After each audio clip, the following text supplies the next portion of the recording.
Love and Watches is a podcast for male and female watch lovers alike.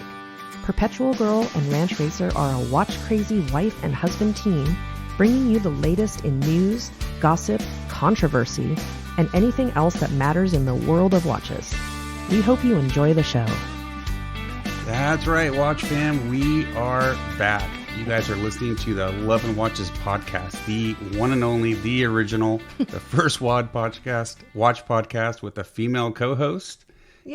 And the only watch podcast hosted by a husband and wife team. Can you believe it? Perpetual Girl, we've made it to episode 28. As crazy as we are, and as crazy as our life is, we're here. It feels so good to be back in the quote-unquote Love and Watches studio recording. / craft room / dumping room. Yeah, I think we're literally almost at 3 months since we've released an episode. So we're going to get into all that today. We've got some interesting stuff to talk to you guys about. Not a whole lot about watches, actually, believe it or not, but we'll get into that in a second. Why don't let's just get right into it with the wrist checks, and then we'll start talking about some stuff. Well, I'll start. And today I'm wearing, which I actually wear just about every night, is the Bulova Computron. Which I think is a new one since we last recorded, right? I believe so. Yeah. And it's fantastic. It's silver, like a chrome, shiny steel. I believe it's a reissue. Stainless steel, It's a reissue. And it's got the blue window, shows time, seconds, day, date, day of the week, and a second time zone. It's a very cool watch. Yeah. I mean, it almost looks like a bracelet, like a piece of jewelry, until you hit the button and the little digital screen comes on. It's, like I said, it's a reissue, I think, from the 70s, those crazy 70s. Yeah, and I don't think you had that when we did our last podcast, although I haven't gone back and listened, so for all I know, that was your wrist check on the last podcast. But I wear it just about every night because I can read it without glasses, and my vision's pretty bad. So This is a really funky retro piece that I think looks great on both genders, any gender. And it's big and boxy, but because it looks like jewelry, it looks fantastic on you. I mean, it doesn't look like an oversized watch on your wrist. And by the way, guys, I stole it. We bought this for me. Let's just be clear. Our local dealer who we buy our Rolex pieces from, and we bought it for us. And we bought some Bulova stuff, but I bought this for me, and PG just completely swiped it. I've never even tried it on. I think you did when we bought it. Nope. I never tried it on sized for me. It got sized for you the day I brought it home, and I have never been able to touch it. And that's okay.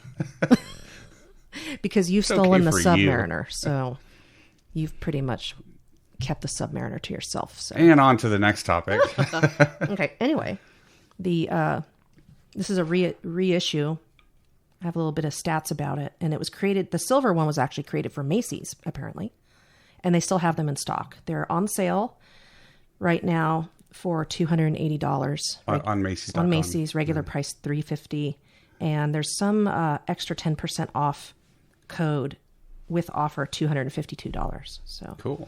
And originally it was a Macy's only release, like for the first month or two, but I believe we had our buddy Randy at Devon's was able to get with his Bulova wrap and get us one. Well, there's a gold version with red and a black, a matte black with red. But I believe this silver and blue is exclusive to Macy's, and they still have them. And it's LED. The style number is 96C as in Charlie 139. It's a quartz, and the case is about 31 millimeters by 40 millimeters. So water resistance to 30 meters. I wouldn't wear it in the water, though. I don't think I would swim in this. I mean, you could. It's not, as long as it hasn't been opened, and yours is brand new, so it hasn't been popped open. It says limited edition, created for Macy's.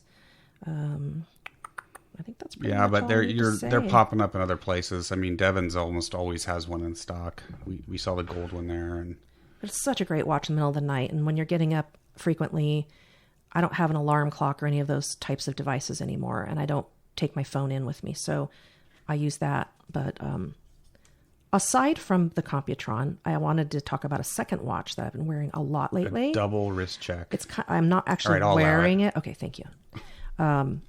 I won a little Instagram photo contest from Mr. Jones. I had a photo of one of my Mr. Jones watches, and they liked it, and they gave me a gift card as a reward. So when they released a new watch, this one is the swimming pool watch by Christophe DeVos. It's called A Perfectly Useless Afternoon. That's awesome. And it's really cute. It's got a person in a inner tube in a swimming pool.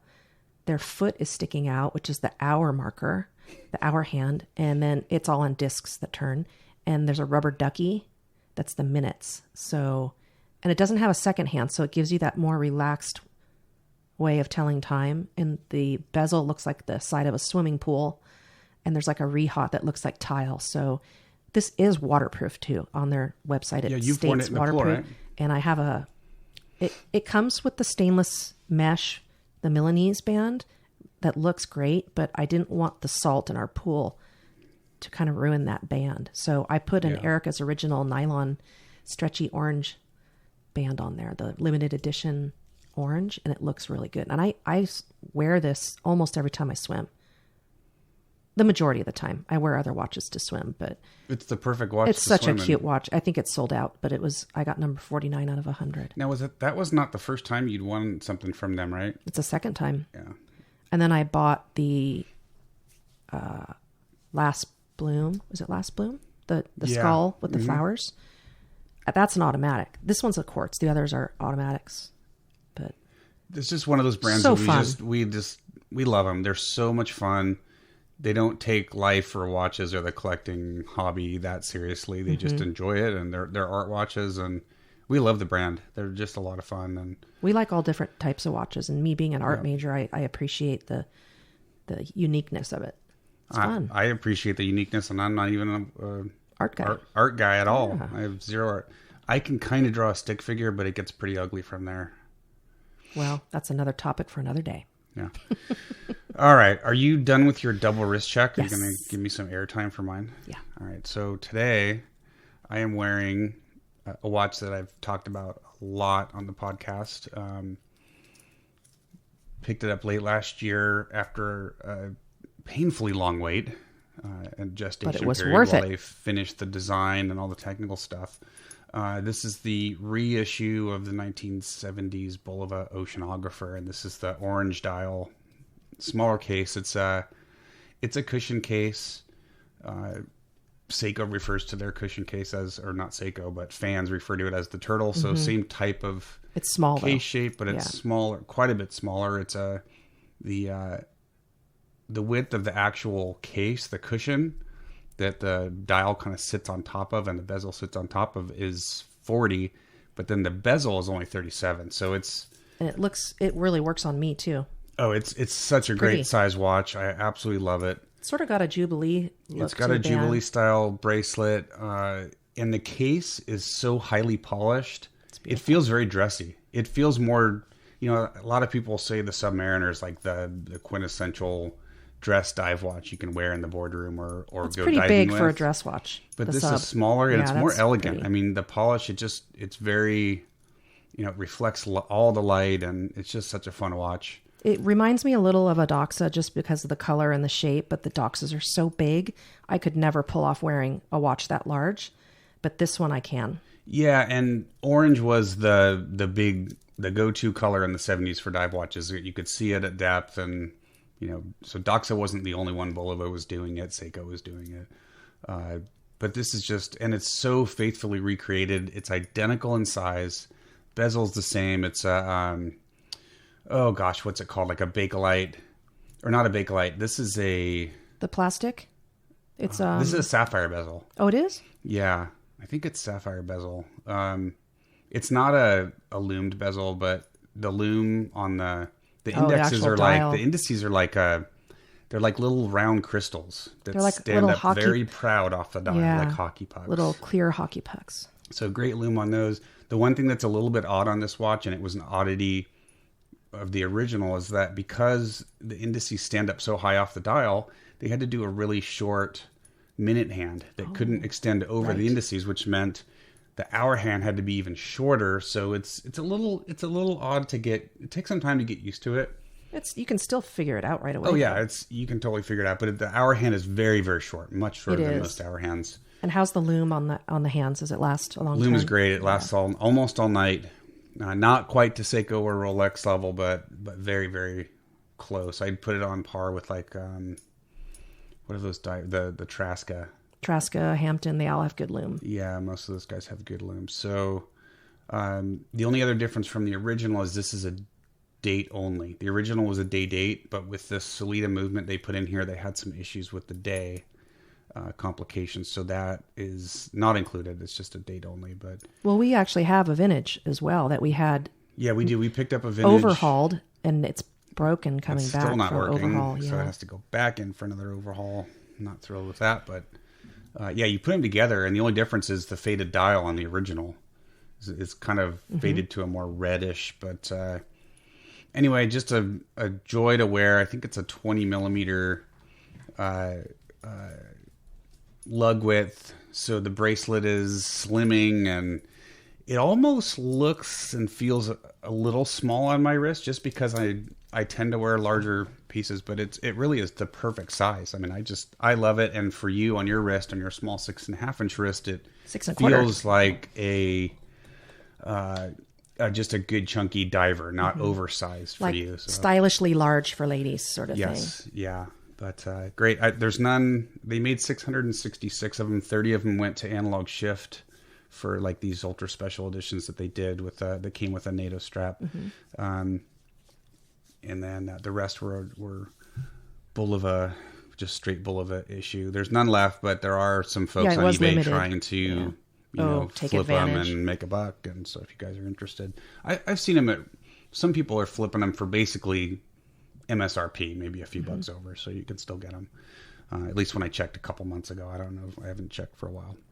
So that's my wrist check. Love it. Really fun. The only thing that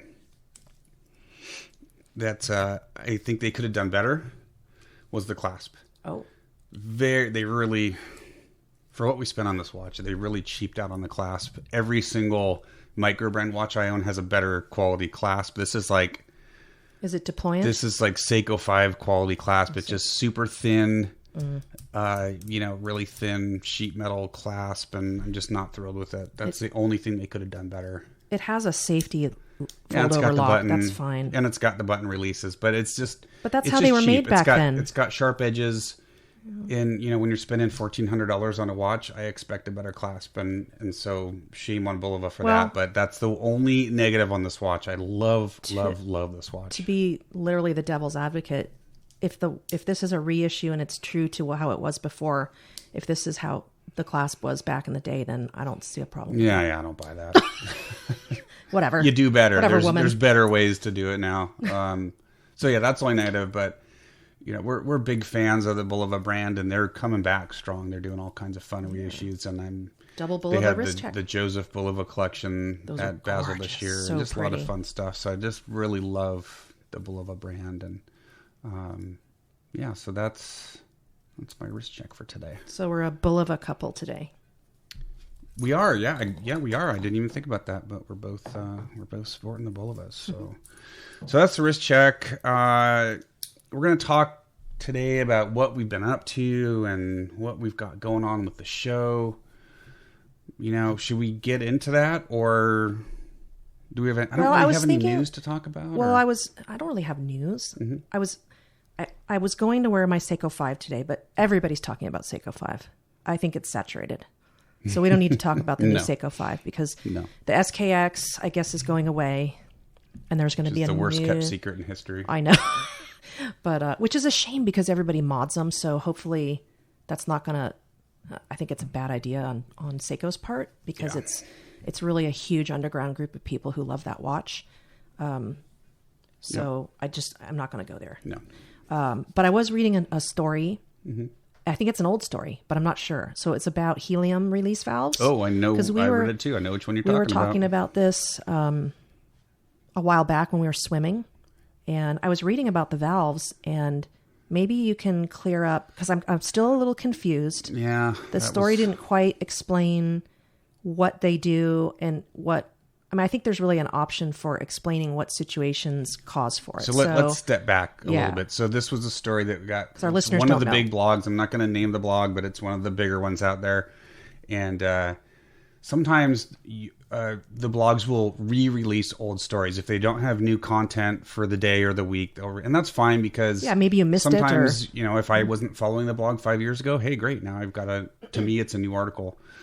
So one of the blogs released an article from I think it was 2013 from one of the industry experts on dive watches, and unfortunately, it wasn't a very good article to start with. And for me, if you're going to re-release something, it better have been really good when you first released it in the initial publication. Otherwise, either have the original author redo it or do a new one, but don't release something that wasn't very good to start with. And the intent was bluntly, there. Yeah. And it was just an article about, hey, what really are these things and why do you need them or not need them?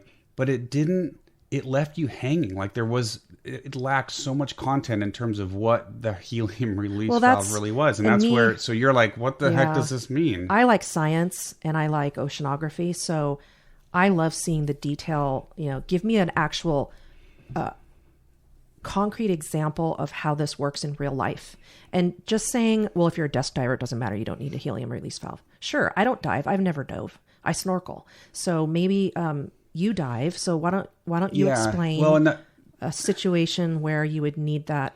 The article did getting too in depth. It did talk a bit. It mentioned like it's for dry helium environments at depth. I think it might have said, but what does that mean? We don't breathe pure. What helium, does this have to do? Why or what's helium doing? I mean, there was so many details that were left out of it. And so if you guys read it and came away thinking, I still am missing a big chunk of this. What does it all mean? So, and I assume that's why you brought this up. You were going to ask me, right? Right, because we breathe high oxygen, nitrogen, and I don't know how the helium plays into it. So yeah, and I studied chemistry, so I understand a little bit about chemical equations. Well, and that was what really disappointed me was the person that wrote this is like, I guess, considered the expert on dive watches, and he's a diver, and maybe he was limited to words. I don't know what I'm not going to say that it was why it was done the way it was, but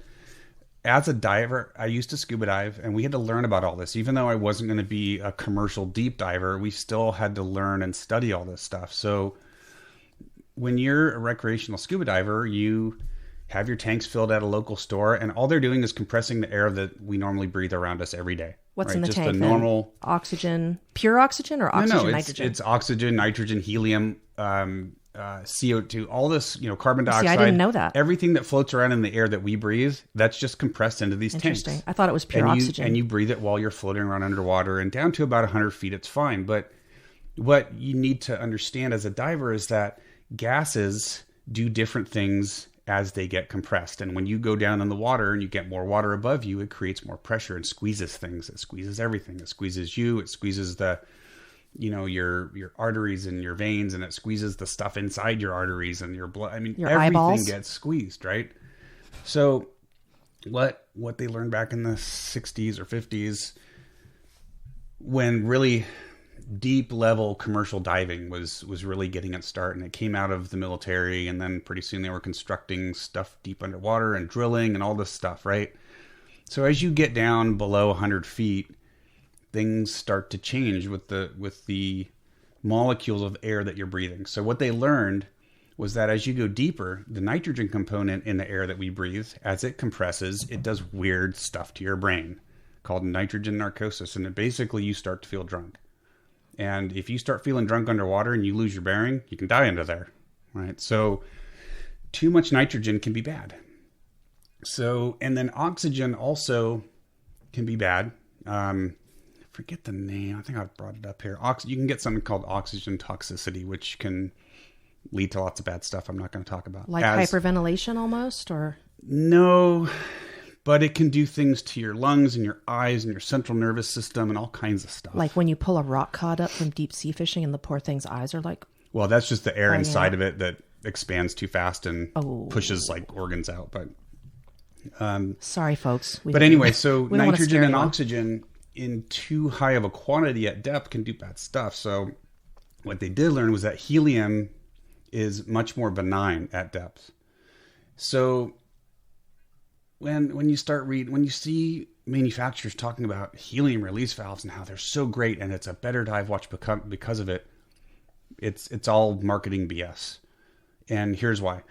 As a deep water industrial or commercial diver, if you had to go up and down, if you're at the surface and you had to go down and work at 450 feet, it takes a long time to get down there because you have to do it slowly to let your body adjust to it. And then it takes even longer to come back up because as you're coming up, all the air and all those molecules of different types of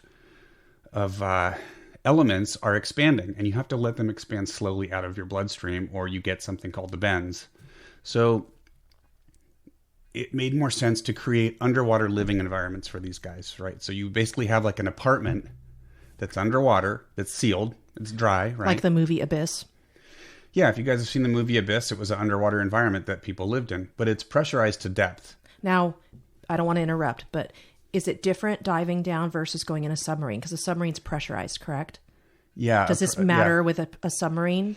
A submarine's got the same I'm not an expert, gases. But I do know that submarines are pressurized. I don't know if they're pressurized to sea level or a certain depth, but I think they're pressurized to sea level because those things can dive down to thousands of feet very fast, and it would kill you if you had to deal with the pressures. So the submarine, the outside of a submarine absorbs that pressure. It's built to withstand it, so it doesn't get to the humans inside.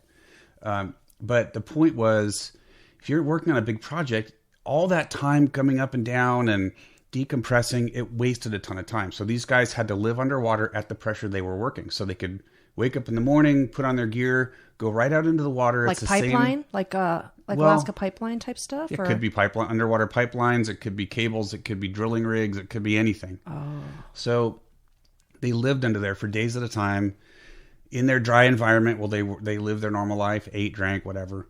And then when they went out to work, they were already at the right pressure. So they could stay out there for hours. And they breathed a different mixture, something either called trimix, or there was a couple different things. But trimix is oxygen, helium, and nitrogen, with less oxygen and nitrogen and increased helium. Because helium doesn't have those bad toxic effects, as much of them as those other two components. So they increase the helium, decrease oxygen and nitrogen. Well, you breathe that same mix, whether you're in the dry environment, living environment, or outside breathing off of tanks as you're working in the water. So because helium is, those molecules are really small, and at depth they're even smaller because they're compressed really tightly, right? So our watches that we wear, even if they're waterproof, they're not airproof, okay?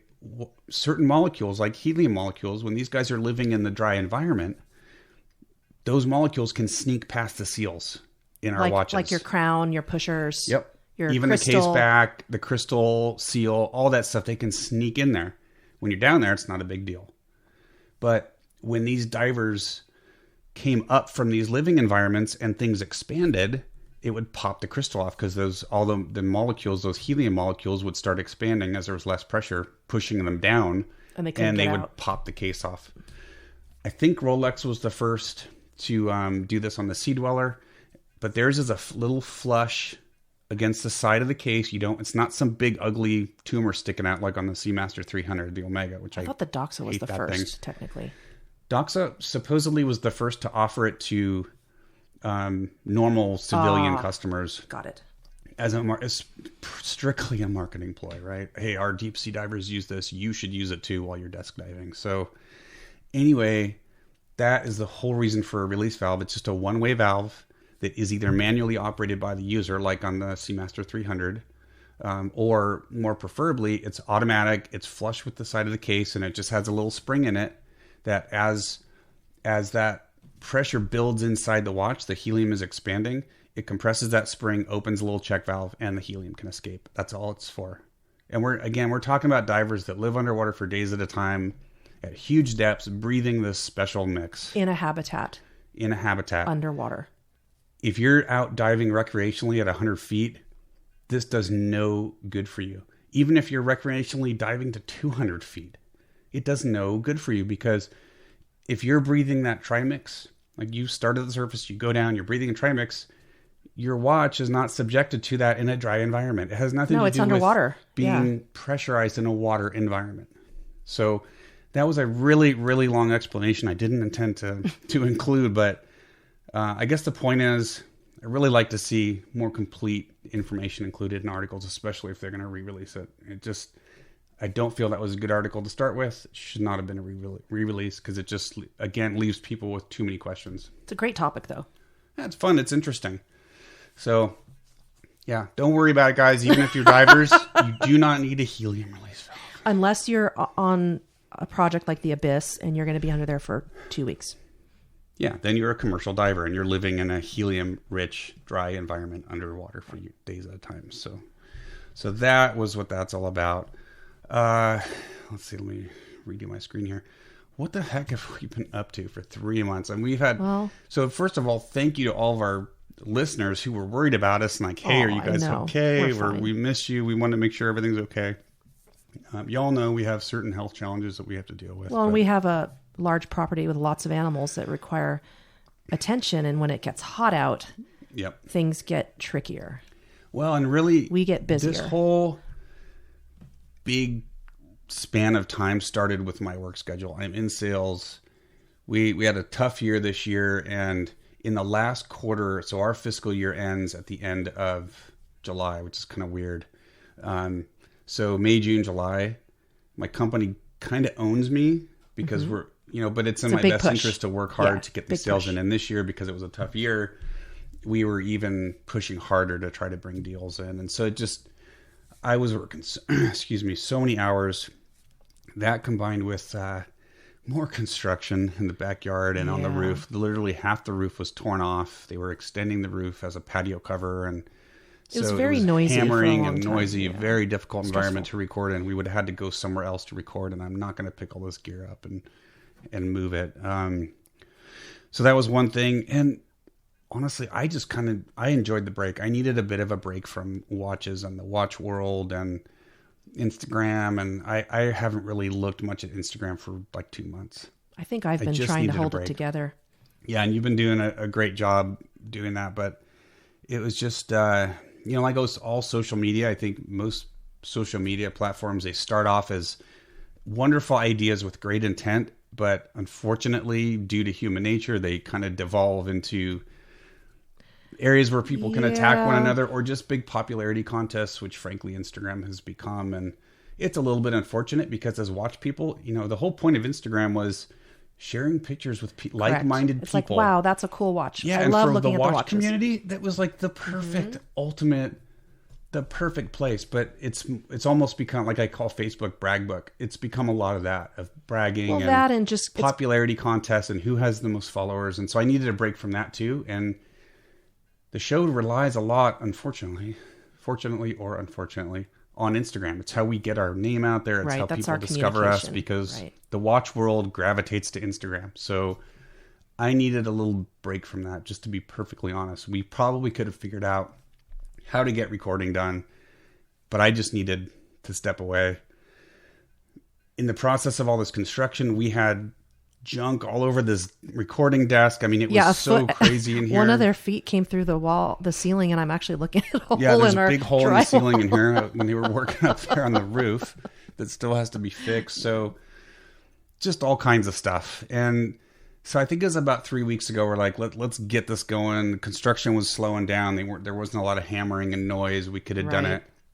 And then 2 weeks ago tomorrow, which is Tuesday, I was doubled over in pain at like 1 a.m. in the morning. Knew exactly what it was because I've had them before. It was a kidney stone. Multiple stones. PG took me to the ER and they did the CT scan, and the doctor came in and looked at it and said, okay, you got a kidney stone. I'm like, yeah, it's huge. No kidding. I've had these before. I've had a couple surgeries for them, past tens of these things. Mm-hmm. But he said it's too big. You're not going to pass it on your own. It's just not going to happen. So I'm thinking, okay, they're going to check me into the hospital. So I go home and sleep for 2 hours. So you go home and sleep. And feed animals. And I'm drugged out, because they're trying to get your pain under control. It is probably some of the worst pain a normal human being will ever experience. Your mother had them, and she had 4 kids, and she said the kidney stone was worse than the childbirth. So it's excruciating pain. And so like around 7 a.m. or 6 a.m. Oh yeah, so you needed an advocate, basically. I'm completely... gorked out of my mind on these meds, which are terrible. He literally signed an X on his paper. You signed an X. Oh, did I? Apparently. That's pretty funny. And I wasn't there, and I feel bad. So they be discharged an advocate me. for your partners. Yeah, they're like, your pain's under control. We're discharging you. I texted PG and said, okay, come get me. They're discharging me. And I'm like, what? And so, long story short, at 7 p.m. that night, we were back in the ER with excruciating pain. Total of 4 trips to speed up the process here. Wednesday was good. Thursday, I ended up driving myself, and I sat in the parking lot for half an hour, doubled over in the car in pain, hoping it would go away because I didn't want to go back to the ER. And then you did come home. But then Friday, we were back in the ER again for a third time. Finally, they gave me the surgery Friday afternoon. And then I think the weekend was just recovery mode, and not, they put stuff in there. It's just it's horrible. It's not a fun procedure. And then the following Tuesday, I had post-operative pain. Bad, we were scary. Back in the ER, horrible pain. So but he 4 was trips okay. to the ER. He was okay. Finally, on Friday, the stent came out. They took the stent out, and you've been good. Yesterday, was the first day with no pain. I felt human. Yeah. But that was literally 2 weeks of in and out of the ER surgery. And then topping it off, I get my routine chemo a few days ago, which keeps me on my toes, so to speak. And I had a reaction to it, which I haven't had in like 5 years. So I literally puffed up like a puffer fish, and they couldn't get it under control. So then I ended up over at the ER with 5 paramedics hauling me across the street in an ambulance. So and I'm me like, and really? my mom with you, because she had taken you to chemo because I wasn't feeling good. Up. So then me driving still. You didn't know there was no cell signal. Gorked out on meds and driving and then it was just. It was a circus. It has been 2 weeks of. We just got to the point where we were laughing. It was so ridiculous and such a pain in the butt. And needless so to say, you're off this week. We're having a staycation. We are having today's Monday, the first day of my staycation. It was going to be more of a vacation, but now obviously it's more of just a week of recovery, which would be nice. We're just going to relax, sit by the pool, take some swims, and sit by the pool and spend time with the animals. But we've been and each talking, other. we've been talking a lot about watches though, and we're kind of. I think that's what we're sort of doing today with the podcast is revisiting why we do it, and it's all started. And I won't talk too much because I know you have a lot. Well, no, let's go. Let's get into it. This is what we're here to talk about. I try to have a good segue into each topic. So this all started when I was, as you know, reviewing and proofreading your reviews. For wristwatchreview.com. And I started learning, and I've collected watches my whole life, not many, but I was reading all these reviews and thinking, wow, these are great watches. And then, it would pop up on, what's the thing where you pledge your money to buy it, and I can't think. Chemo Brain. Kickstarter. Yeah. So, this one's on Kickstarter. I want it. It's like $200. Mm-hmm. And you're like, honey, this thing's 45 millimeters. I'm like, what? So this kept going on and on. I'm like, well, why is it that all the ladies' watches are tiny and have diamonds and they're pink? So we started having a lot of really good discussion, and that's how this morphed into a podcast. It wasn't ever about me or us doing a podcast. It was just about, I just happened to be proofreading and noticing. And there's a huge gap in the watch world where people with small wrists or ladies who want to collect can actually buy the same watch a man has, but smaller, like a 36 millimeter Explorer versus a 39, or the smaller frame sub, or just any watch that has a smaller frame, without just sticking a big bezel of diamonds on it and charging you extra for a quartz movement with diamonds on it. So I think that's why we wanted to do a podcast, is that we wanted to share our thoughts with people and teach people a little bit about what we're looking at, and make it fun and And let's be clear, it was started out as a joke because you were complaining about a watch. You were frustrated again about a watch that was going to be way too big for you. And why do they do this, these manufacturers? And I jokingly, knowing 100% that you would say, oh, that's stupid, no way. I jokingly said, well, then let's do a podcast and talk about it. And you totally surprised me and said, yeah, let's do it. So let's do it. All of a sudden I'm buying all this stuff and you bought the recording setting equipment, up this studio and all this crazy stuff. And and I guess at the end of the day, we do it because we just enjoy doing it. We like talking about it. We like spending time together. We share a hobby. Let's share it with the world. Let's we all know if you see someone in the wild of the world wearing a watch, and you approach them and say, hey, cool watch. Usually you get the weird, are you a weirdo look? Mm-hmm. Right. And they don't know anything about it. And So this is a really fun way to kind of share this with you guys, with all other watch lovers, right? Even though we're not sitting in the same room, we feel like we know all you guys, and we're all talking about this together. And so that's why we did it. And there's a lot of podcasts out there, and they're all different. Some talk about multiple subjects, watches, and other things. And most are men. We've got a new podcast now with 2 ladies. So that's going to be... Which I think they just started. And I'm sorry, girls, I haven't listened to it yet. Yeah. I've just been... You've heard our week so far. But I guess the bottom line is... We're like the... A lot of them have come out since we started. I mean, when we started ours, there were only, I think, 1 or 2 that were still active. There'd been some older ones that hadn't done anything for a while, but there's 1 or 2 that were active. But, there was like the Grenado, and there's maybe a couple others, but it was still relatively untapped, especially for us, for what we wanted to do, be the first podcast with a female co-host, first podcast almost 2 years with a married ago couple. now. Yeah, it was a couple years ago or whatever it was. And no, it was... Well, yeah, it was almost 2 years. A year and a half ago. It was April 2018. So I think mostly we just wanted to be inclusive of everybody, and not just men, and not just ladies, diamond dress watches. It's more like all gender, all interest, all budget. And some of the old podcasts were very high end stuff, which is great. If you can afford that, that's fantastic. Your term, hoity-toity. Yeah. I love that term. Hoity-toity. Snobby. But not all of them were. I mean... No. Mike and Kaz at Two Broke Watch Snobs, they've sucked me into the watch podcasting. I loved their show. They're funny. They were a big inspiration for us. But also, since we started ours, there has probably been 5 or 6 new I mean, it's almost like monthly you guys are getting hit with a new watch podcast. And so part of me needing a break and thinking through all this was, are we just more noise out there? Are we wasting our time? Is it saturated, and are we not unique enough? Because we're budget. We don't... we don't do, we haven't been making money at it. So I'm thinking, why are we still doing this? And at the end of the day, we sat down and we said, look, we don't want to just be 2 more people out there droning on about the same topics, the same watches, the same news releases, the same stuff. You say budget, and that's where I feel we're a little different, because not only are we all genders, but all budgets. I've got some fantastic fans that we follow each other that love Invicta and a lot of the smaller brands. And that's totally okay. A lot of people hate certain brands. And I don't think that's really fair, because what if you can't afford it?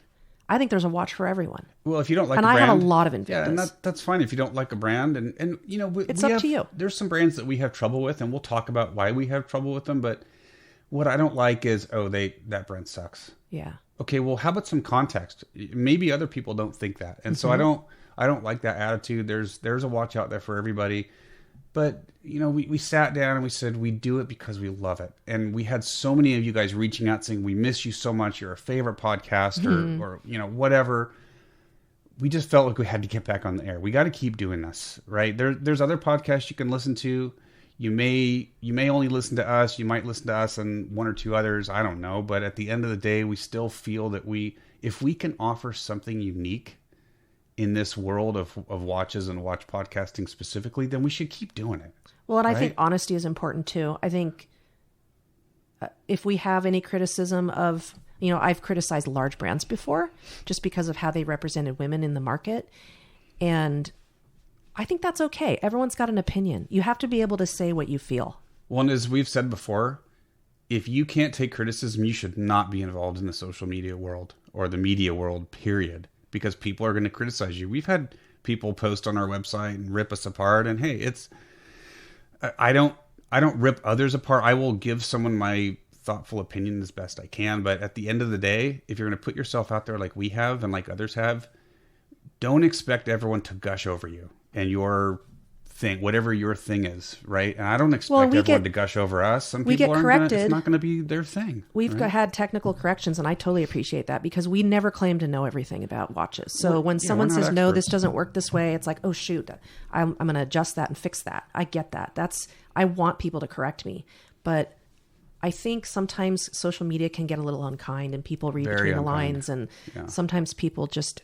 It's ridiculous. They're not quite getting context, and they need to step back and be adults about it. You need to be just as ready to accept criticism as you are to be elated when someone says, you guys are awesome, right? I mean, that's fun. When someone tells you they love what you're doing, it feels great. But at the same time, you need to be prepared to take criticism and try to, even if it's not delivered in a nice way, you need to try to listen to it and say, is this valid? Is this something we can change? And we've tried to do that over time. Mm-hmm. And for the most part, the podcast has stayed pretty, it stayed pretty consistent, and we're not, we're not at retirement age, but we're not 20 years old, right? We're in our 40s and 50s. We're Gen X's, which is a small segment of people. Very small generation. And we're not the type, these days, the way to make a quick buck is through social media. That is how to make a quick dollar. All topics. You come up with something that is a big hit, whether it's on Facebook or YouTube or Instagram or whatever. You try to go after a lot of people will do this. I'm not saying everyone, but that's the way to make a quick buck. You promote the heck out of it. You get a bunch of, junk product brands that are being kicked out of some factory in China or whatever to advertise with you. You make money in a short haul, and then you bail and you do something else. It's kind of like the junk, like Amazon or the junky Kickstarter watches, right? A lot of these, they're not watch people. They don't care about watches. They just find, hey, I can get production run of watches done, make X amount of money. I can make 20 grand and I bail. I'm out. And then there's no support. There's no follow up. There's no nothing. Yeah. So it's like a single endeavor. And that's not our MO. It never will be. We're not of that generation. I think it is a specific generation for the most part. It's not us. We won't ever do that. So that might hurt us in the long run. It might not. But I think if you offer a genuine product that people enjoy over time, it's just going to continue to grow and get better, right? And that's the sentence that I see is the reason for our podcast is why do people even listen to podcasts in the first place? Yeah. Podcasts, people listen to them to learn. Well, to be entertained. Or be entertained. Yeah. Or be entertained. So if I go out and listen to a podcast on a certain type of diet for autoimmune or whatever I'm doing for my health these days, I'm doing it because I want to learn something, because there's someone out there that knows a little more, or they can get me thinking.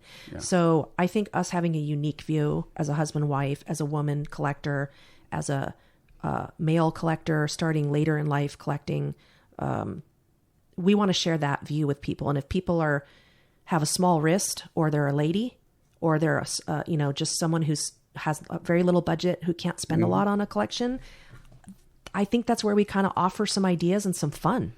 Totally. Because we've got a range. I mean, I'll post a $14 Casio one day, and I'll post a Santos Cartier the next day. So I think you can, I don't want to see snobbery. Yeah, exactly. And if someone asks me a question about something, it doesn't matter which watch it is. I'm going to answer. And we will call out the snobbery very quickly. I am not ashamed to call out snobbery. If I think someone's being a snob, I'm going to call them out on it because it just drives me crazy. I don't like being talked down to.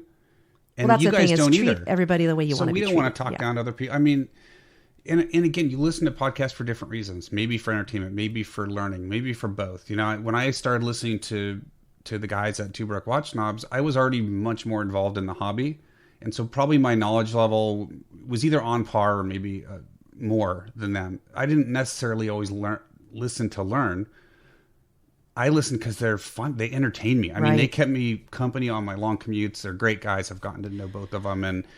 But then the nice side effect is I learned a lot. I didn't know anything about Russian watches. Right. Kaz taught me so much about Russian watches, and he still does. We found a lot of good price point of automatic watches and really unique things that you can collect with not a whole lot of money. Yeah, and the point is, not everybody can afford a Rolex. And we're not all going to be experts on everything, right? I may know more about the intricate pieces of a movement because I actually dig into them and sometimes fix them, but mostly just break them worse. But he's good at taking them apart. Very good at taking them apart. Not so good at putting them back together. But I'm not going to be an expert in a Russian watch or aviation watches. Mike knows a lot about aviation watches. He's got an aviation background, so he focuses on that. And so you're still going to learn from people, even if you're just being entertained. And we hope that our podcast can do both. We hope we can entertain you guys, which I think for the most part we do, and we hope we can maybe educate you, even if it's just a 1 minute of education in a hour and a half podcast. Hopefully it was worth it. Well, and it's what you love. Like I've said from the beginning, buy what you love what you buy, and then if you don't like it, sell it, get something else. I mean, it doesn't. Yep. There's no rule. It's like wine. There's no rule. If you want to drink box wine, drink box wine. If you want to spend $100 on a bottle of wine, instead of buying 10 bottles of $10 wine, It's just like watches. You can go anywhere with that. And this is a hobby of buying and selling. For a long time, we were only buying. We were accumulating, and it got ridiculous. We haven't sold many. We have sold some. One. We've sold 2. We sold our Christopher Wards. Oh, yes. 3 now. We sold the Rolex Bluesy. And I just recently put my Oris Carl Brashear chronograph up for sale. And that was a tough bronze one. Yeah. But it was a limited edition. An impulse purchase because it's such an awesome looking watch. But y'all know I'm not a patina guy. I like shiny. I like new. I tried. He likes you can't Tarnex it every week, though. You're going to ruin the metal. So it's like it needs to go to someone who can appreciate that, the dynamic nature of that metal, which is what I put in the ads. But so that one's for sale. If anyone's interested, contact me. But at the end of the day, this is a hobby of buying and selling and learning. And for a lot of people, it's upgrading, right? It's buying a few watches and then selling them all for that next grail piece, which is really great. Cool too. Sometimes I think about that. We could sell all of our watches and get 2 probably really, really nice watches, but except I'll be afraid to wear it by myself out in the you're afraid to wear it, and it doesn't fit every occasion. So we like to have multiple watches. And an upcoming episode, we're going to talk about, maybe like the ultimate 3 or 5 watch collection. That's one of the plans. Yep. But we've already got notes for that. So one. We wanted to let you know there's been a lot of thinking going on in the background. Why we do this? Are we offering a unique product? And then kind of moving forward. So what's next? And one of the big things we've always said is we're not in this to make money, right? Well, we're just true. Not. We're not in this to make money. We do it for fun. Having said that, it takes a lot of time, a lot of effort, and it takes money to produce these things. And we've come a long way since we started 1.5 years or almost 2 years ago. So we have, but we've got a lot of money invested in this, from equipment to storage fees for the podcast to business licenses. Yes, we have a business license, to giveaways that we've purchased, watches, all kinds of different stuff. And business that cards. was one of the things we talked about, is if we're going to keep doing this, we're not doing this to get rich. This is not a second career for me. But it's almost like we hit a plateau in what do we do next. It did feel that way. And so we started looking at, okay, if we do need to somewhat monetize this, and we're going to talk about that. What does that mean? But we're not looking to get rich.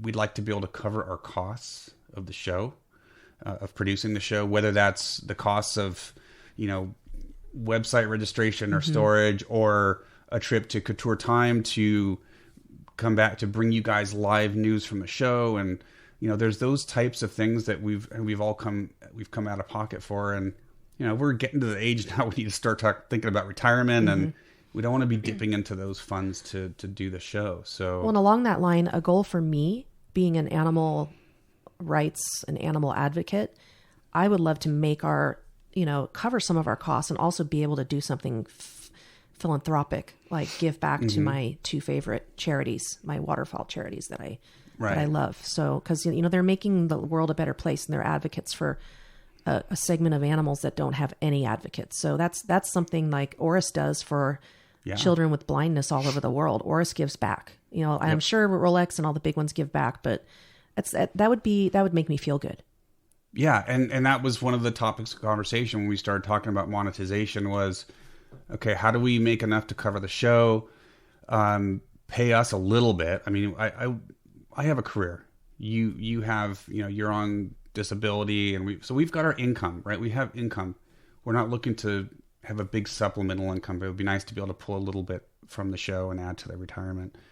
But we also want to be able to give back. We want to be able to give back to charities that we give to personally. It'd be awesome to be able to more easily do that. Through the show, right? To do that through the show. So we talked about that. And in terms of monetization, we kind of went through and said, what are our options?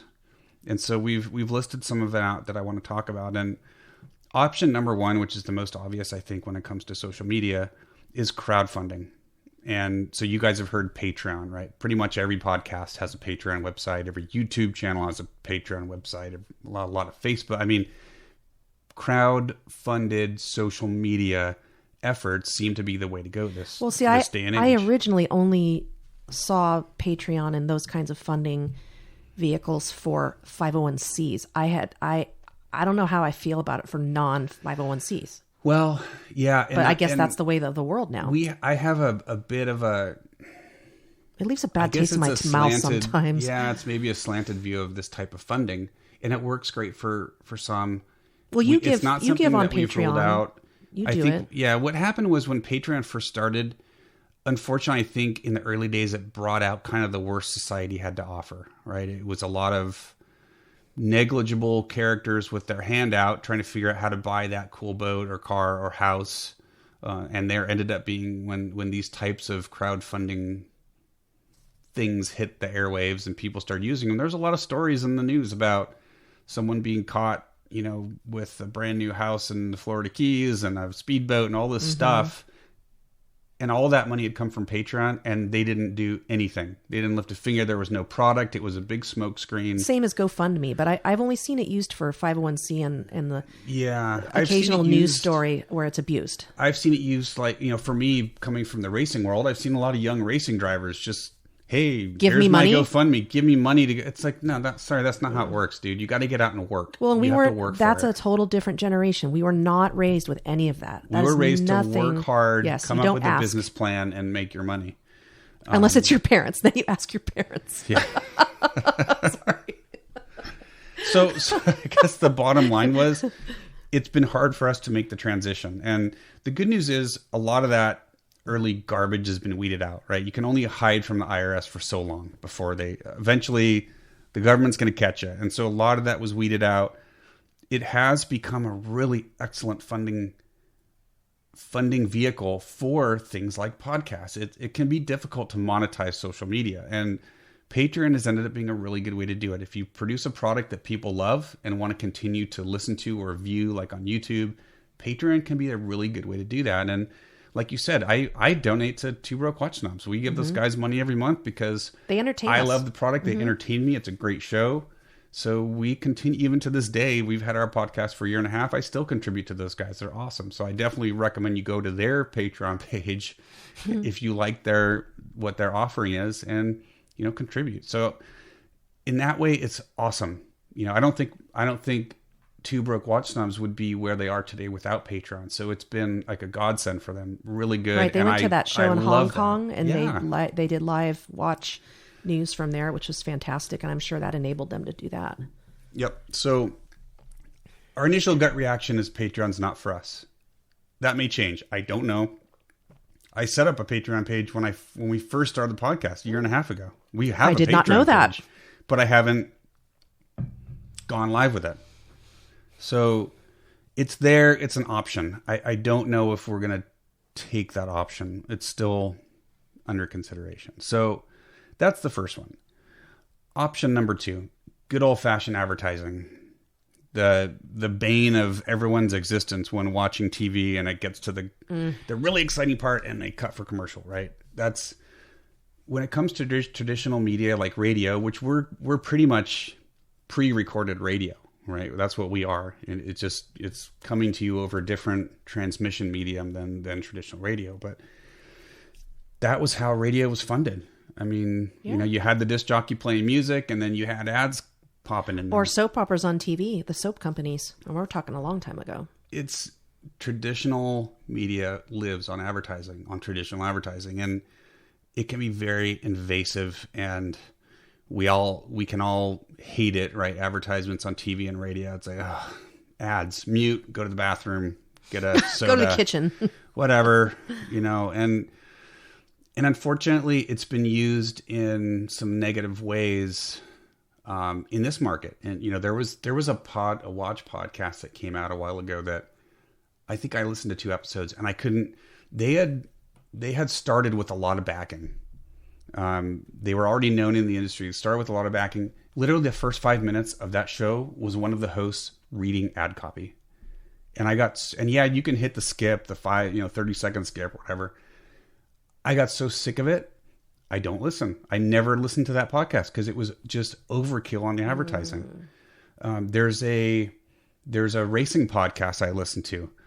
Lots of advertising. So I will take breaks from that thing. And that hurts them because I'm not listening to their advertising. But there's a balance. You've got to have a balance. You can't inundate people with 5 minutes of advertising before you even start talking to them about the topic. Really, really bad model. So we have to, if we do that, we need to figure out how to balance it, right? And there's way, you could have a sponsored by show where you take 30 seconds at the beginning of a show to say today's show sponsored by XYZ. This is what they have to offer. Then you get into that. Well, if you're supposed to be, unbiased journalist, now you're advertising for money. So there's just it depends on who the advertiser is. If it's a watch company, yes, but if it's a jewelry store, no, or any kind of another media outlet. Well, we already give free advertising to people that we like, right? Whether it's Devon's Jewelers or Great Guys. I mean, they're getting lots of free advertising from us, or even Mike and Kaz at Two Broke Watch Snobs, whatever it is. I mean, we're going to tell you guys what we personally like, whether you choose to like it as well. And that's a whole nother deal. Well, and that's the thing is we don't want to have to be biased, because sometimes I'll read big outlet watch reviews, and it'll be a hideous watch, and they're like, this is the best thing ever. Right. And then you look at their website and they're it's sponsored huge, by big ads for months and months. Or, I mean, sometimes that can be tough with the big watch blogs. Well, that happened. They're taking in a lot of money from manufacturers. That happened at the big show last year with, who was that made that watch that everyone didn't like. And then the reviews all came out and it was fantastic. Oh, it wasn't a Patek, was it? No. It was a big one. I can't even remember anymore. I can't either, but it was... chemo brain, sorry, folks. Anyway, you got to be careful with that too, because we don't want to lose your trust. We want you guys to... I mean, we want to be genuine. We feel we always are genuine. We tell you the good and the bad and the ugly. And we don't claim to know everything. And that's why we love also having guests, because we find we've got some people who are really, really expert in their niche. Well, we're not afraid to offend manufacturers if we think what they're doing is wrong, or in our eyes, it's unfair to the consumer.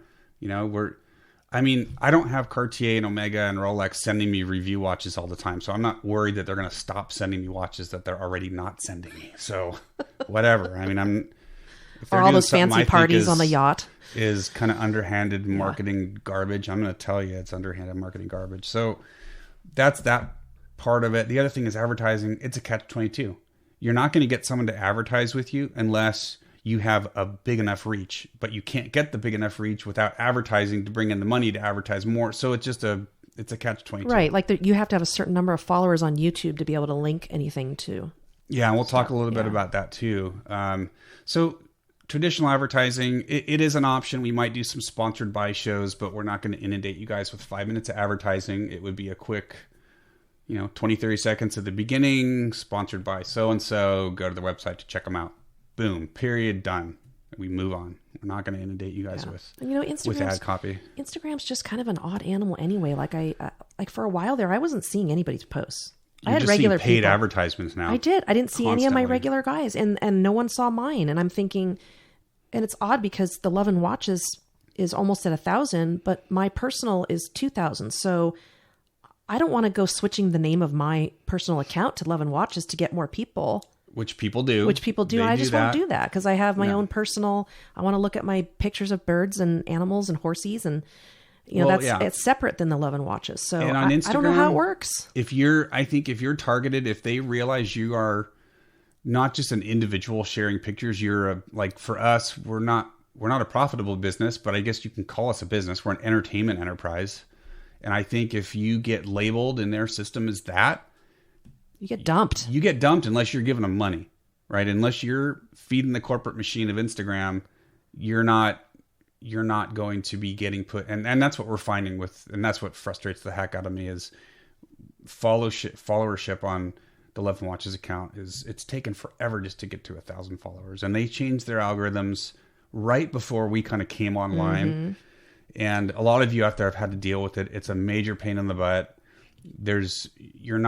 You can't start an Instagram account today and get to 10,000 followers in a couple months. It just doesn't happen anymore. I got to 1,000 in 3 or 4 months, and then it stopped cold.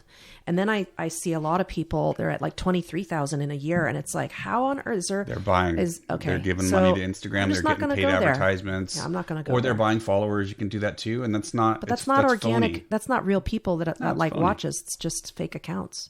Yeah, so we're kind of getting off into a tangent on Instagram, but we're trying to keep genuine. I guess in terms of any advertising we might do, it will be minimally intrusive, because we want to be about watches on this show. And we're a podcast. That's our thing. We're not, that is our medium. And that kind of brings me to the next topic, is YouTube. Because a lot of podcasts have started as podcasts and moved into YouTube, or people started on YouTube. I mean, we all know YouTube is the place where a 10-year-old can make tens of thousands or hundreds of thousands of dollars doing toy unboxing videos. I mean, it's ridiculous. And for me, it's stupid. However, on the other hand, I've gotten feedback from some of the people we've had review watches from. Oh, excuse me. And they've said, I've said, hey, so how would you prefer to see a review? I mean, I'm just curious. I mean, I'm going to do what I'm going to do, but I kind of gave it back to them and say, do you want a video review? Do you want a written review? And some say, hey, video review would be really cool. So I think I'd kind of like to start doing that, because I think I would be able to be more timely at it. I'd have the watch right in front of me. I could talk about it, touch it. And, you know, if life gets in the way, I'm not like, oh, geez, I got to take pictures of that and get it back. Yeah. I owe people reviews, and I feel horrible about it. So, well, we've got reviews backed up for months right now. It's ridiculous. I know. And we've done all the photos and worn them in fantastic watches. So I owe some fantastic, some not so fantastic, but so I agree with that. And where I was going was, I think it's stupid that someone can make so much money doing so little. On the other hand, would we be just as stupid for not taking advantage of it? And here's the thing. Just like we did with this podcast, we're only going to do it if we can do it well, if we can produce good quality. And it's one thing to do a podcast of high quality, because the gear that you need to purchase it's not super financially prohibitive. I mean, for some people it might be. Well, it's not cheap though. But for us, you know, we've probably got $1,500, $2,000 into the gear, between the boards and the microphones and headphones, and I mean, just the list goes on, right? So YouTube takes it to another level when you're talking about high quality video, and everyone expects super high def video these days, and mixing boards that can take multiple video sources, and there's a lot more. If you're watching on your phone, though, can't you kind of? It doesn't matter. That? Again, if I'm going to do it, I'm not just going to be another one of these people that goes out and does a bunch of unboxing videos to try to get money.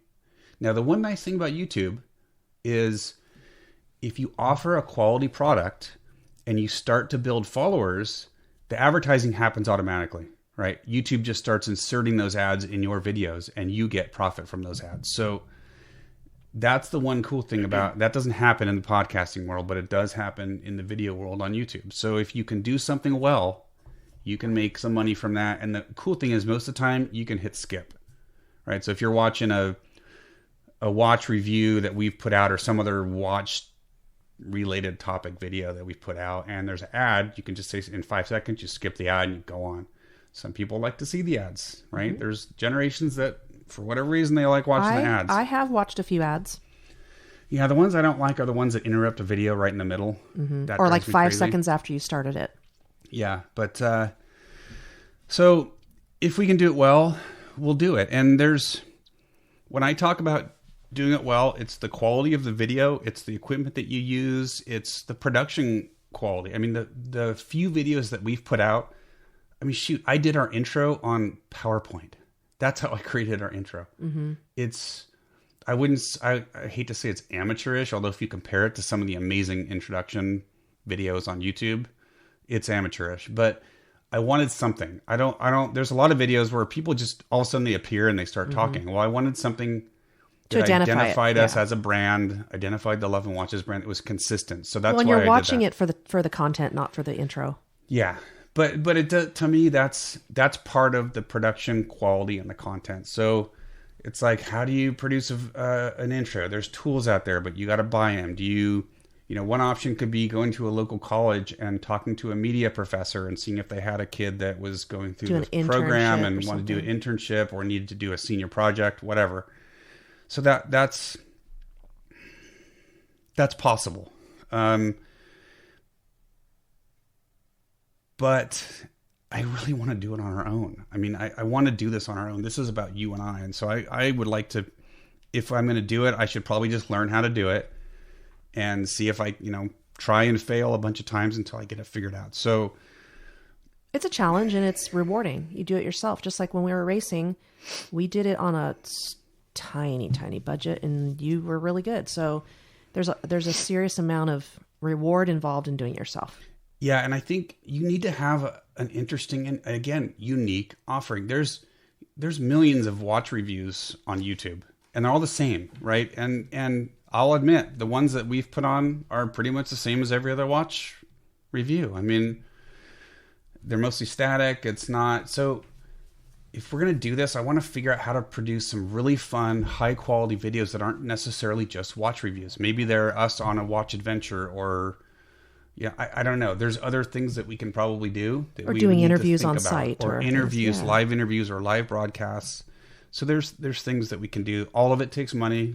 Again, back to the money piece, right? It's this catch-22, but we want it to be unique. So where does that leave us? I think for me, it leaves us wanting to do YouTube, but not quite sure how to proceed. Does that sound accurate? Yeah. It's like I said, we're on a natural progression with this. We started out, let's just do it for fun. And it took hold with us personally. And now it's progressing. So, okay. So let's go on to option 4, the final option. Product branding or merchandising, which in this day and age is more commonly known as swag.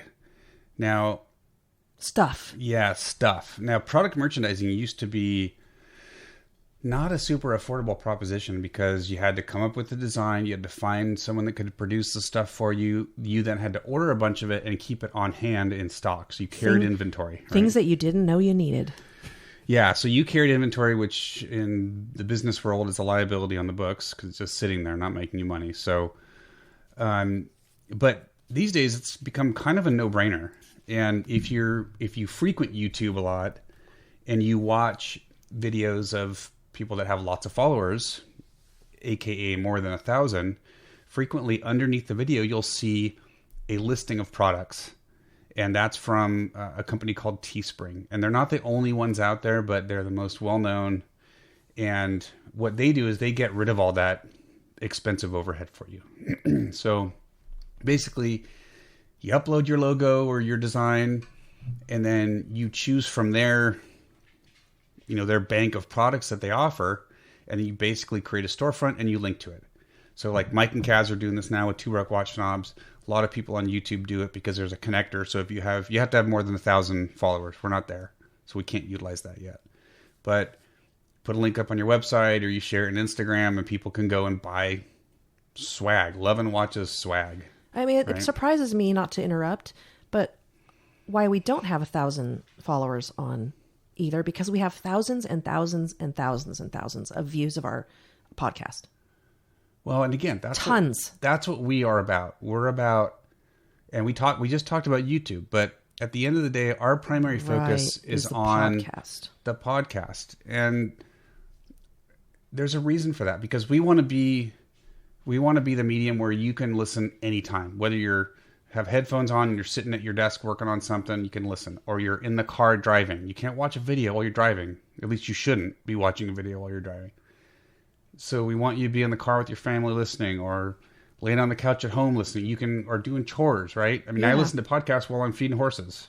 So the podcast is still the number one thing for us. We're just looking at other ways that we can incorporate maybe other mediums. But as far as the swag goes, we don't have 1,000 followers. We only have a few videos. You need to be releasing videos on a regular basis to get more followers. So that's mostly on us. But I do like the idea of YouTube, though, because it lasts. It's there. It stays there. It's not like a story where it disappears and you've put all this effort into it and then it's gone in a day. Mm-hmm. No, we're going to look at more of that. But back to the branding. So Teespring is what we've decided we're going to use. I talked a little bit to Kaz about it, and they seem pretty happy with it. So I've done our designs. We haven't publicized it yet because we want to make sure that it's good product, right? Because we haven't seen it yet. So I just created it last week. You just ordered some. We ordered a bunch of the products that we're going to take a look at and make sure the quality meets our standards. We don't want junk, right? Because it's not inexpensive. I don't think it's really more expensive than other types of swag, but The nice thing for us is if you guys want Love and Watches swag, you go to our website, you click on the storefront link to the swag, and it comes up and you order what you want. Now, there are some drawbacks. It's done to order, right? They don't hold an inventory of our stuff. So once you place your order, they have to place it with our manufacturer, which is probably somewhere in the Far East. Mm-hmm. Gets put into a queue. It gets manufactured, printed, and then shipped out to you. Yeah. So we don't ever see it, which is nice. I don't want to carry inventory. Right. This makes it easy for us. So you guys buy it, Teespring collects your money, and then however often we want to get paid out, we just tell Teespring, hey, pay us out, and it falls in our PayPal account or whatever. Well, and you only set up to cover expense right now, right? The minimum? Well, it's free. It's free to set up. So you choose your products, you design them, you put them online. I just went with, you can set your pricing. I just went with the standard Teespring pricing. We'll kind of see how that works out. If your own profit margins drop below a certain level, then they won't sell your stuff. So you got to be careful. So we don't want to overcharge, but we also need to be careful not to undercharge. So right now I'm just using default pricing. So t-shirt's like 20 or $22, whatever, it's pretty standard. There's a lot of philanthropic t-shirt companies too, because I've purchased shirts for my favorite waterfowl rescues, where each shirt you buy gives profit to the 501c. Yeah, and I don't know if you have to cover their cost, and then there's a profit. They might have something where we can set that up. I have to look more into it. I don't know. So we may be able to say take X% of our profit and contribute it to I don't know if we can do that through them. That would make me really happy. That would be cool. But first we want to just get to the point where we're covering our costs, and then we're going to start looking at philanthropic stuff. So it's created. I haven't published it yet because, again, we want to look at the product. Once it's out there, you guys can order, and I think it takes like 3 weeks to get your stuff. Now, the other cool thing about this is we can use it for fun giveaways. So unbeknownst to him, we haven't told him yet, but one of our very loyal and early listeners since the beginning, GTS Derek, he was the one that guessed your Orbis. I'm sorry, not Oris. Your Omega Orbis edition. He was the first one to guess it, and we promised him he was going to win something. We had no idea what it was going to be. Now we know, dude. It's going to be some Love and Watches swag. And once we see the stuff, make sure if it's of good quality. We're going to give you your choice of a few different items, whatever one you want. I think we can just give you a coupon code to order it for $0, but I'll look at that. The other thing we might do is actually we'll probably have it shipped to us. We'll sign it and then send it on to you. So it makes it fun to be able to do this stuff for giveaways, right? And for the Oris watch I'm selling, I put in the advertisement, I'll throw in a piece of swag, signed piece of swag for you if you want it, right? Mm-hmm. If you don't and you don't have a clue who we are, then don't worry about it. So it gives us some flexibility to do some fun stuff and maybe make a little money on the side to fund the podcast. So that seemed to me like a no-brainer. The downsides again, it's kind of long lead times. You're not going to get it in a week or overnight like we've all gotten used to getting our stuff overnight these days, right? Instant gratification. Yeah. This is not instant gratification, guys. This takes some time. So you got to want it. And the other thing about swag is you have to be offering a product that's compelling enough that people love whatever your offering is, whether it's a podcast or YouTube or whatever, that they want to shout that out to the world, right? I mean, if you buy a branded product like a t-shirt and you wear it, you're doing that because you're telling the world that you love whatever this is and you think they should be checking it out too, right? So it's advertising for us, and for you, it's, you love the show and you want to help us get the word out and you want something that says Love and Watches on it. Cool. But if you're not offering something compelling, people aren't going to buy your stuff.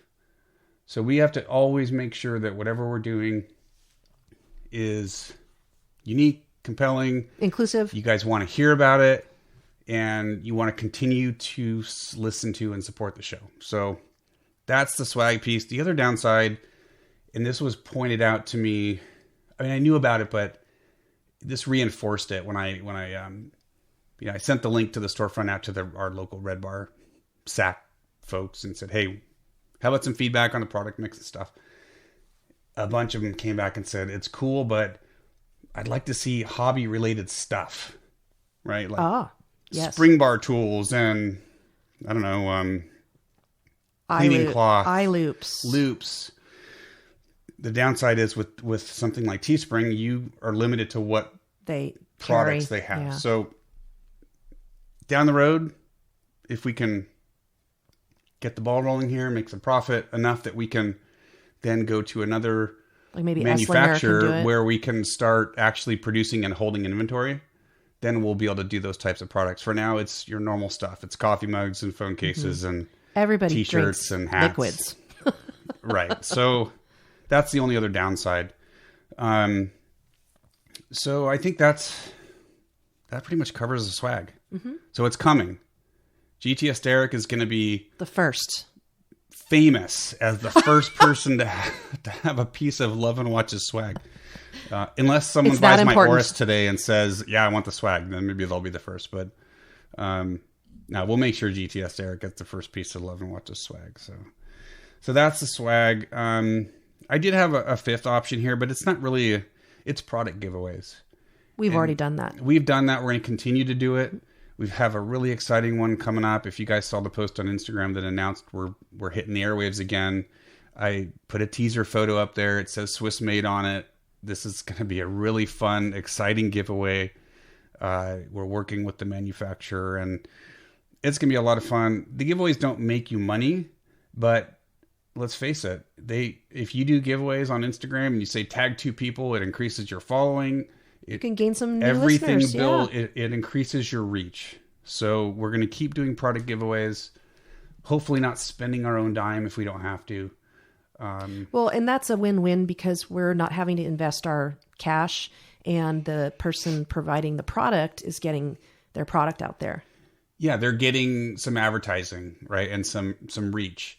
Now, it doesn't benefit them unless we have good reach too. So it's a partnership. We have to continue building our presence so that we are more valuable to them. And so we've already done this with like Terry at Toxic NATOs, Anthony at No BS Watchmaker, right? We gave away one of his books, and we want to continue to do that because it benefits us. It benefits the winner. It benefits the business that's donating the giveaway items. So it's all good. And it benefits the listener because they're hearing it from the expert. Yes. Yeah. We're not the expert. Yeah. And one thing I want to stress here, guys, we will not be limiting our giveaways to Instagram. We know that not all of you are on Instagram. You know our feelings towards social media and towards Instagram. So we're not going to, you will not have to be, at least for the majority of our giveaways, you will not have to be on Instagram to win, right? We're going to give you other options of how to win. Because I don't want to limit it to only Instagram folks. So I've had people reach out and say, we love your podcast, but I can't follow you on Instagram for whatever reason. I can't be on social media. Either they don't like it or they can't. So I don't want to limit people. I want to make it available to everyone that listens to the podcast because we are about podcasting. It's our primary. How about our primary missions? How about our poor shipping fiasco we had with our one giveaway where it got held up in customs and what a nightmare. And it was the Invicta Speedway, which was it was a used watch basically because we had already received it, and then the UK wanted to collect like $300 to release it from a $50 customs watch or jail. It was, or $100 watch. Yeah, it was crazy. So that's we don't want to limit folks that are overseas either. It's just if you're gonna, but you do see that a lot. It says U.S. only because of the issues. Yeah, and I don't want to do that, but we need to make it clear that if you win and you're not in the U.S., you're going to be responsible for any fees associated with getting that product to your front door. And most of you guys already know that if you live in the UK or somewhere else and you ship a product in from anywhere else, you're going to get charged customs for it. So anyway, just something to think about. But so that's the swag. It's moving. You guys are going to start seeing it very soon. We're excited about it. I can't wait to see it. Yeah, it's going to be fun. So that's really it for the monetization part. That's what we've been thinking about. So what is coming down the pipe? What are we planning? So one of the biggest things is I'm hoping to do a website redesign.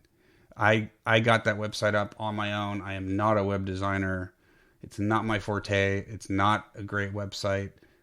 It does the job, but I want something better. And we don't, SEO, everyone talks about search engine optimization, which is when you type in something in Google or DuckDuckGo, what's the likelihood of your website being in that top, five websites. So I don't know how to do that. That's gonna take money. I'm gonna have to talk to someone about helping with that, but I want to redesign the website. It's a bit of a discriminating process how It Google sucks. It's terrible. I hate ranks it. you and discriminates. Unfortunately, we live in a world where the sad truth is there is one or two companies who pretty much dictate what you see, hear, view. That's the world we live in. So that's something that I'm going to be working on. That's not something PG is going to be responsible for. I'm going to be working on that. I do want to get the website redesigned. I want to be more active on the website. So that's number one. Number two, guests. The shows that seem to get the most listens or the most plays, however you want to call it, are the shows that we have guests on. And so we're lining up a bunch of fun guests. I think you guys are really going to enjoy it. We really want to put a renewed focus on having visitors to the show. I'd love to actually get some in-studio visitors that are actually here with us. So that means I have to clean this room. They have to be local. We have to be presentable. The room has to be clean. And we have to invest in more gear. You need more headsets and more microphones, and the list goes on. But we want to be able to actually bring guests into studio if they're local, because it just makes it that much more fun. You're interacting at the same time in the same room. Nothing wrong with Skype or those types of things, but I think it just brings a new element to having in the studio. Well, and we've had some very experienced experts on, and I'd like to get more regular people on too, like new collectors. What is it about collecting that brought you in? I've got a girlfriend who loves watches like I do, and she likes the more masculine. She's not into the bling. I'd love to bring her on. So I think the beauty of social media is also that you don't have to be a super popular, important Hollywood person anymore to get yourself out there. Your view matters. I can interview whoever I want on this show. So if I want to bring in, we had a friend from Red Bar. That was so much fun. Our first guest. Yes. And I'd like to bring in people who are experts in niche watches. So I've got a couple people on Instagram that I've asked. Don't spoil it yet, I agree 100%. I'd rather have normal folks on. You're not going to... variety. We're not going to be the podcast that has the CEO from a gigantic watch blog on. That's just not us. We're not going there. We want to have regular... We're about regular people, regular watch collectors. Anthony was great because he has a cool book that's awesome if you're a new watch collector. Terry is, a riot. He's a home business. He's a great guy. So we had a ton of fun with him. But those are the types of guests that we want to have on. We're not going for the rock stars here, guys. No, and if you want to listen to the rock stars, those are their other podcasts and YouTube channels for that. That's not us. I mean, we want everyone to identify and feel comfortable and belong. And doesn't matter which watch you're wearing. Is that a tongue twister? Which watch? No. Well, maybe if you say it fast 3 times. I've already talked about giveaways. We're going to be having some fun giveaways coming up, and that again is going to be in partnership with brands and people that want to get their name out there and maybe be on the show as well, right? We want to be able to have someone on the show and then do a product giveaway like we've done with Terry and Anthony. So giveaways, watch for more of those. The listener regram, that I want to get back to that because to me that was kind of unique to us. I don't think any other watch branding business was doing that, and I want to get back to doing that. Mr. Jones does behind. Mr. Jones regrams. Actually, yeah, you're right. Yeah, that's how I won my 2 gift certificates. Yep.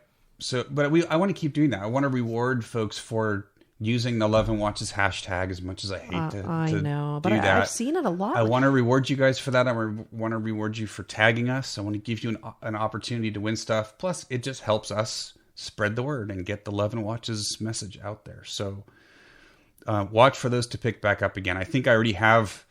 I've got one that I need to do a drawing for, and by the way, we just reached 4,000 posts on our hashtag, which these days over is 4,000. nothing. But I know, hey, but for us that's fun. exciting. So thank you for using the hashtag and for tagging us. Keep doing it, and we're going to keep up with that. So, PG, I think for me, those are the main things that I wanted to cover, and I think.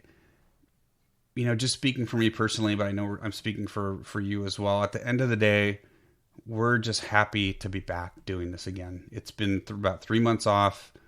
We're happy to be bringing you our own unique view of this silly little microcosm watch collecting world.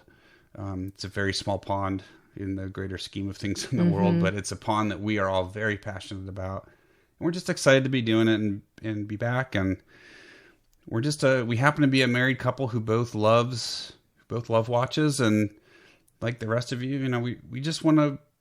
We want to appeal to everyone. That's the thing, is we want to represent. We're excited to be able to bring the female point of view to a podcast. Or if you have a small wrist, we have 2 guys in our group, in our Red Bar group, who have the same size wrist as me, and they have the same troubles. And they're more restricted because they're not going to probably wear a 29 millimeter Rolex with a diamond bezel. Right. Like I can. They probably wouldn't. I mean, in some situations they might. I just don't know. I don't think so. But no, not them, but others. Some people may, wear smaller watches than others. I don't know. That's a small segment. Correct. But you're right. It can be even harder for a guy with a small wrist. So yeah, but at the end of the day, we're happy to be here. We are super stoked about the show and moving forward some of the stuff we have planned, and that's it. And that's what we had for you guys today. So remember to keep tagging us on Instagram. We're gonna try to share that responsibility because I'm just not a fan. So you're going to see posts from Perpetual Girl probably more often on the Love and Watches account. I'm kind of copying both my account and the Love and Watches at the same time.